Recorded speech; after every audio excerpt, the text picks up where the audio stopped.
The scariest stories are the ones that are true. I live in a smallish town about an hour south of Salt Lake City, Utah. I am a 15-year-old male and professional mountain biker.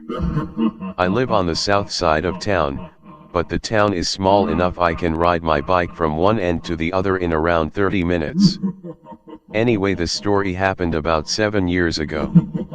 I got in a fight with my parents about not being able to have a sleepover that night, and rode off to help get over it. As I rode up a hill to the road that goes all the way through town, I thought of where to go.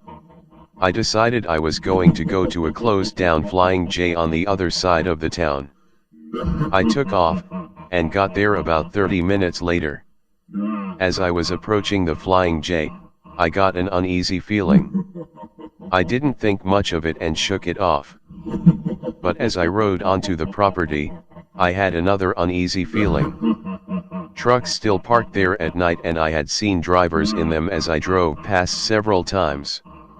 The first thing I noticed was none of the trucks were running and none of them had a light on.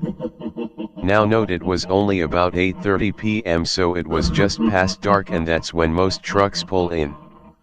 I know this cause my dad is a truck driver, and I had spent 2 months with him on the truck that summer.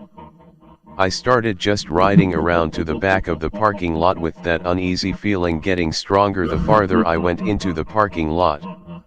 About halfway through, I noticed a dark figure standing by one of the trucks. I couldn't tell if it was looking at me or not, but I thought it was just a driver getting some fresh air. As I started getting closer, I noticed I could see through the figure and see the air intake on the side of the truck. For those of you who don't know where that is, it is right in front of the doors on both sides, and looks like a big barrel. As I got even closer to the figure, I suddenly felt like someone had slugged me in the gut with dread. I looked back up at the figure and it was gone. I looked back where I was going, and a 7-foot-tall completely black figure stood in front of me and had red eyes like fireballs floating in mid-air. My quick mountain biking reflexes made me swerve to the side of the figure. I started pedaling as fast as I could and went around a row of trucks. I looked back and the figure was chasing me. I changed to a higher gear and started to get away from the figure. As I rode past the fence, I looked back, and it was stopped right behind the fence. I rode back home as fast as I could. I didn't tell my parents cause they wouldn't believe me. The next day I was hanging out with some friends and told them about it. One of them said they knew kids who used Ouija boards and did really bad stuff there at night. I shook it off, until this year when my dad's trucking company bought the lot.